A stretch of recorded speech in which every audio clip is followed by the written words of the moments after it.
Mga kasambuhay, ngayong darating na Kwaresma at mamahal na araw, inayayahan ko po kayong lahat na makaisa sa mga panalangin, pagninilay sa tulong ng mga programang hatid sa atin ng Society of St. Paul.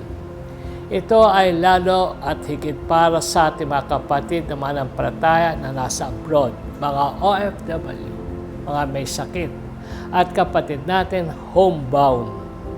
Tuwing Biyernes sa panahon ng Kwaresma, ipalalabas sa social media pages ng mga parokya ng Diocese of Antipolo at ng sampuhay social media channels ang Via Crucis o Stations of the Cross sa ganap na alas 4 ng hapon.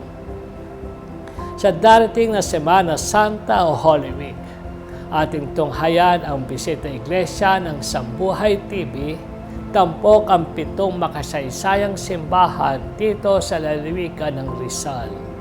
Ito ay palalabas sa TV Maria Cable Channel, social media pages ng Diocese of Antipolo, gayon din sa Sambuhay social media channels.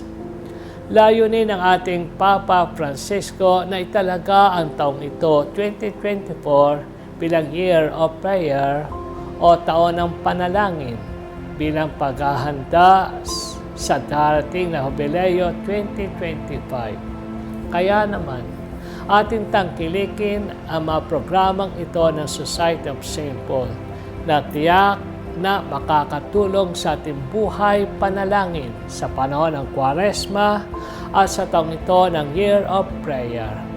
Maraming salamat. Ito po si Bishop Roberto Santos, lingkod obispo ng Diocese ng Antipolo. Pagpalain po tayo ng Panginoon.